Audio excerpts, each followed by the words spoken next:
பொருத்தம் பாருங்கள், பொறுத்து பாருங்கள். வாழ்க வளமுடன். பெண் மிதுன லக்கணத்தில் கேது, ஆண் கும்ப லக்கணத்தில் சூரியன், குடும்பாதிபதி பாதகஸ்தானத்தில் 7ஆம் இடத்தில் பெண் ஜாதகத்தில், ஆண் ஜாதகத்தில் 2க்கு ராகு பார்வை, 2க்கு சனி பார்வை. பெண் ஜாதகத்தில் ஆணுக்கு 2ஆம் இடத்தில் செவ்வாய் பார்வை, பெண்ணுக்கு சுகாதிபதி புதன் நீசம், ஆணுக்கு 12இல் ராகு, பெண்ணுக்கு 7இல் ராகு, ஆணுக்கு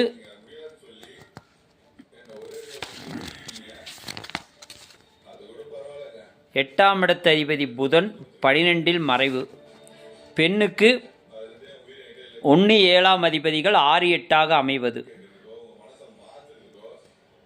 கிரகப்படி தோஷ அளவு 7 யூனிட். கிரக யூனிட் படி 6%, கூடுதல் தோஷ அளவு 13%. ஆணுக்கு கிரகப்படி தோஷ அளவு 5, யூனிட் படி தோஷ அளவு 5%, கூடுதல் தோஷ அளவு 5%.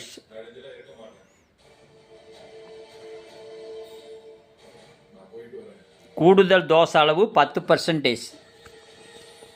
ஆணை விட பெண்ணுக்கு தோஷம் அதிகமாக உள்ளது. பெண்ணின் ராசி அதிபதி வரனின் ராசி அதிபதிக்கு பகை. ராசியில் 1, 7க்குடையவர் ராசியிலும் அம்சத்திலும் 6, 8ஆக அமைந்துள்ளது. ஆண் ஜாதகத்தில் 12இல் சுக்கிரன் ராகு. இருவருக்கும் பெண் ஜாதகத்தில் 12இல் சுத்தமாக இருக்கிறது. ஆணுக்கு 12இல் சுக்கிரன் ராகு, பெண்ணுக்கு 12ஆம் இடம் சுத்தமாக இருப்பது. இவையெல்லாம் பிரிவை தராமல் என்ன செய்யும்? பொருத்தம் பார்ப்பதில் கவனம் தேவை. வாழ்க வளமுடன்.